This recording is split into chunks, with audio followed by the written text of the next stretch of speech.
It was one of those old houses you see from time to time, standing off the road, across the field, out toward the country, the roof mostly gone, windows sagging and empty, peering at you over a half-rotted porch as you drive by. It's hard to believe that anyone had ever lived there, but according to my great-grandfather, it was the house he was born in. His excitement grew as we pulled onto the bare dirt track that led to the house. The car was still rolling when out he popped and was moving as fast as his cane would let him, up the stairs and through the black hole that served as a door. Following as fast as we could, we too crossed the threshold and came to a sudden and abrupt halt, like hitting an unseen wall. In the gray light filtering through the dust, we could see the back of an old wingback chair, grimy and tattered, facing toward the fireplace on the far wall of the room. There was no sign of Great-Granddad. Try as we might, we could not move forward.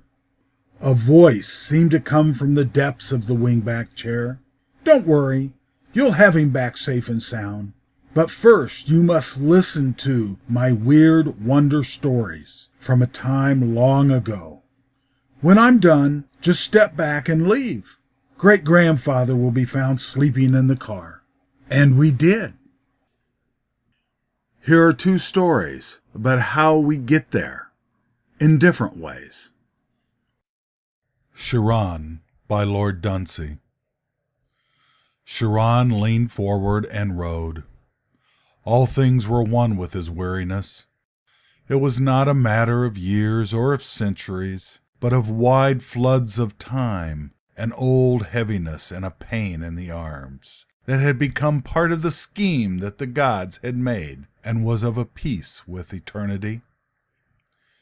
If the gods had ever sent him a contrary wind, it would have divided all time into two equal slabs. So gray were all things always, that if any radiance had lingered for a moment among the dead, perhaps on the face of such a queen as Cleopatra, his eyes could not have perceived it. It was strange. The dead nowadays were coming in such numbers. They were coming in thousands. They used to come in 50s. It was neither Charon's duty nor his wont to ponder in his gray soul why these things might be. Charon leaned forward and rode. Then no one came for a while. It was not usual for the gods to send no one down from earth for such a space. But the gods knew best. Then one man came alone. The little shade sat shivering on a lonely bench.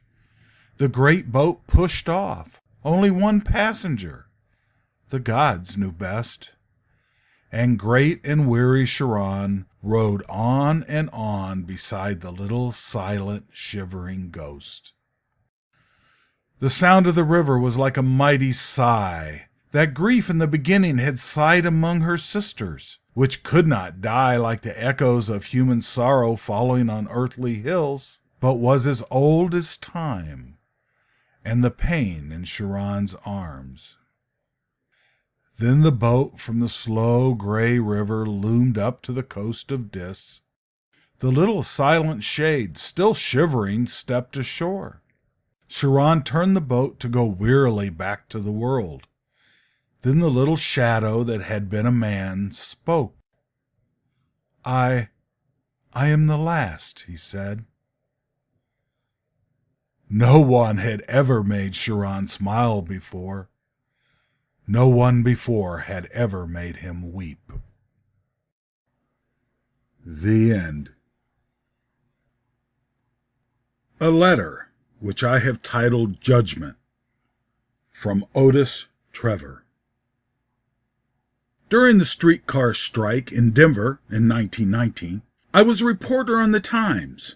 On the night when the strikers and Blackjack Jerome's breakers met in deadly conflict, I was assigned to the East Denver barns, in which Jerome's men were fortified. Toward midnight, the strikers stormed en masse, and during the melee, I dropped with a bullet in my chest. Regaining consciousness, I found myself in the city hospital. Kneeling beside my bed was my wife, Estelle. I tried to move. "Lie still, dear," she said, rising. "You must keep very quiet. They're going to probe for the bullet." Upon reaching the operating room, the ether instantly choked me into unconsciousness. Then occurred the strangest thing I have ever experienced. I seemed suddenly transported into a great hall with tall, shining pillars.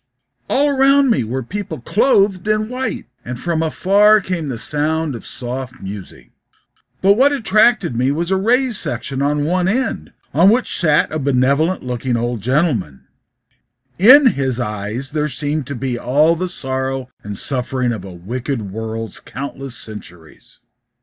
He beckoned to me. When I had come before him, he spoke, and in his voice there was the golden ring of perfectly tuned chimes. "My son," he said, "you have been brought to judgment. At present you are no longer a part of the earth's sphere. Back there, science is fighting for your life. Whether science succeeds is determined by this court of justice. What have you to say for yourself?" I trembled and became afraid. Where was I? Was I dead and in some spiritual sphere far removed from the earth? Then I spoke. I recall distinctly that I rambled on at great length, attempting to make a good impression. As I spoke, he listened intently, occasionally nodding his head slowly and sadly. When I finished, he resumed. "Words and actions mean nothing here," he said.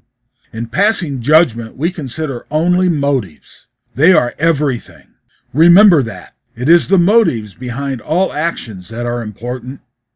So saying, he turned to an aged man who was writing in a book and asked, "Any prayers?" "Yes, a young woman kneels at his bed." "You shall return to earthly existence for a time, then," the judge said, raising his hands. "Heed well my words." Then I saw a great light well from some invisible source, and as I looked there seemed to be ragged scars in his palms that ran red. When finally I opened my eyes, I was again in my little bed, with Estelle and the doctor standing by. Eventually I recovered from my serious wound. The weird vision that I had while on the operating table, though, has always been a great mystery to me. Dreams are nothing unusual for me, but this was so entirely different from anything that I have ever experienced before. I have spoken of it many times and to many people. They have not laughed, but have listened in astonishment. What was it, I wonder? Was it the effect of the anesthetic upon my weakened system? Was it the wild distortion of my brain? Or, when life is flickering on the brink of eternity, are we actually brought face to face with our Creator? Will this question ever be answered in life? I wonder. The end. And on the way home, we heard great-grandfather mumbling in his sleep. "Such marvelous stories," he said. "Such marvelous stories. I haven't heard these since I was a child." And he promptly fell back asleep.